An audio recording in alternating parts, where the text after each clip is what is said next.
जय श्री महादेव दोस्तों। तो आप सबका स्वागत है मेरे YouTube चैनल पे। और आज मैं आपके साथ डिस्कस करना चाहता हूँ रक्षाबंधन फेस्टिवल की इम्पोर्टेंस और उसके रिलेटेड जो स्टोरीज हैं उनके बारे में मैं आपको बताना चाहता हूँ। तो रक्षाबंधन फेस्टिवल भाई बहन के प्रेम का फेस्टिवल है, भाई बहन के अटूट रिश्ते का फेस्टिवल है। इस फेस्टिवल में जो बहन होती हैं वो अपने भाइयों के राखी बांधती हैं। और इससे दो फायदे होते हैं। पहला तो ये होता है कि वो अपने भाई को रक्षा का बंधन में, मतलब रक्षा के बंधन में बांध लेती हैं कि अब आपको मेरी रक्षा करनी है। ठीक है। तो अब फिर राखी बांधने के बाद भाई का ये फर्ज हो जाता है कि वो अपनी बहन की वो प्रोटेक्शन करे, रक्षा करे उसकी, ये उसकी रिस्पॉन्सिबिलिटी हो जाती है।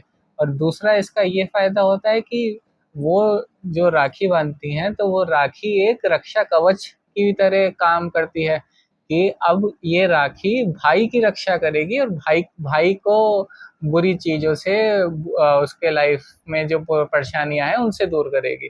तो इस तरह ये राखी का इम्पोर्टेंस होती है।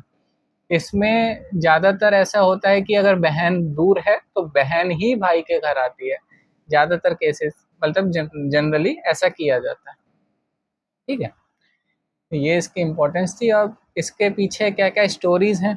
तो पहली स्टोरी है इसकी कि जब असुर राजा बलि बहुत ज़्यादा पावरफुल हो गए थे और उन्होंने देवताओं को युद्ध में हरा दिया था और स्वर्ग और धरती पे राज करना स्टार्ट कर दिया था।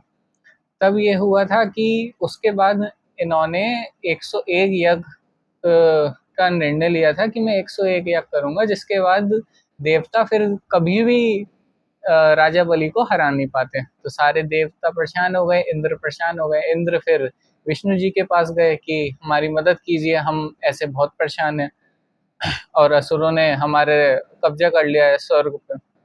तो फिर विष्णु जी ने वामन अवतार लेते हैं और वामन एक एक स्मॉल पर्सन जैसे होता है, वटुक ब्राह्मण के रूप में, और राजा बलि के पास जाते हैं। राजा बलि से सिर्फ 3 पग भूमि मांगते हैं कि मुझे सिर्फ 3 पग भूमि चाहिए। राजा बलि दानवीर बहुत ज्यादा होते हैं तो राजा बलि 3 पग भूमि दे भी देते हैं। तो क्या होता है, फिर जब प्रतिज्ञा हो जाती है राजा बलि की, तब वो अपना असली विकराल रूप दिखाते हैं विष्णु जी।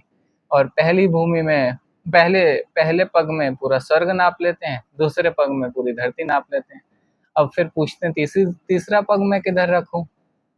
तो राजा बलि कहते हैं कि आप तीसरा पग मेरे सर पे रख दीजिए, क्योंकि अब मेरे पास कोई जमीन नहीं बची। तो तीसरा पग वो उनके सर पे रख देते हैं और इस तरह राजा बलि पाताल लोक में चले जाते हैं।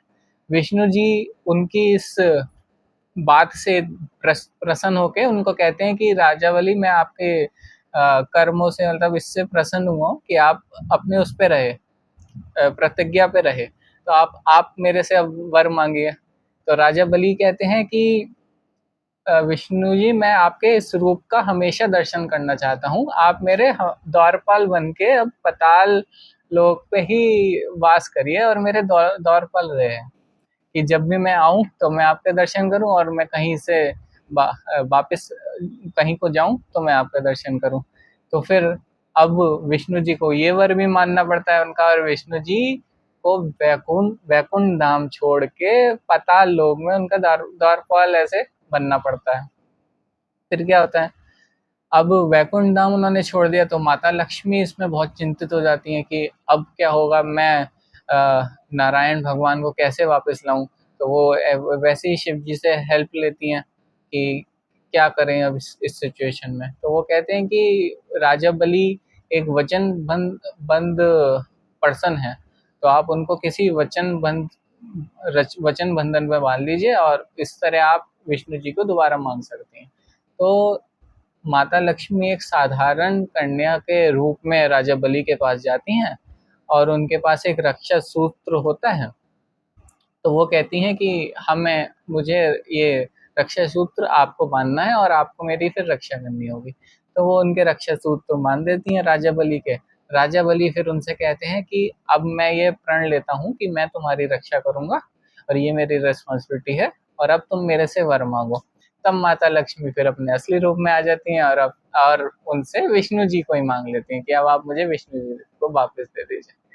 तो तब से ये है कि रक्षा सूत्र बांधने के बाद भाई की सारी रिस्पॉन्सिबिलिटी हो जाती है कि वो अपनी बहन को प्रोटेक्ट करे, और भाई की सारी प्रॉब्लम उस रक्षा सूत्र की वजह से दूर हो जाती है।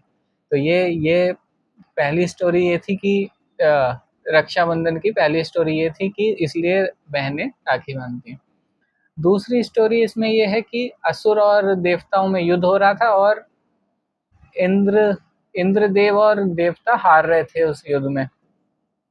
तो फिर इंद्र की जो पत्नी थी सची, इंद्रानी, वो फिर बृहस्पति देव के पास जाती हैं कि हमारी कुछ मदद करिए, हम इसमें क्या कर सकते हैं। तो जो बृहस्पति देव होते हैं वो उनको एक रक्षा सूत्र टाइप की चीज देते हैं। तो जो उनकी वाइफ होती है इंद्र की, वो अपने पति को देती हैं कि आप इसको बांध के युद्ध के लिए जाइए, जैसे कि आपकी विजय जरूर होगी। तो जब इंद्रदेव उसको बांध के युद्ध के लिए जाते हैं, रक्षा रक्षा कवच जब उन्होंने बांधा, तब वो असुरों की सेना को हरा देते हैं। तो इसी इसी तरह जैसे कि जब मॉडर्न टाइम में कि जब कोई वॉर के लिए जाते थे भाई, तो बहनें राखियां बांधती थी कि अब तुम्हारी रक्षा होगी। तो ये राखी की एक स्टोरी ये भी है। तो आज मुझे आपके साथ रक्षाबंधन के बारे में यही डिस्कस करना था। आपको अगर वीडियो अच्छी लगे, आप प्लीज़ लाइक करें, शेयर करें और सब्सक्राइब करें। और अगर कुछ भी आपके फीडबैक हो तो प्लीज़ आप कमेंट कर सकते हैं। और एस्ट्रोलॉजी से रिलेटेड आपको कुछ भी जानना हो तो आप मेरे को कांटेक्ट कर सकते हैं। जय श्री महादेव।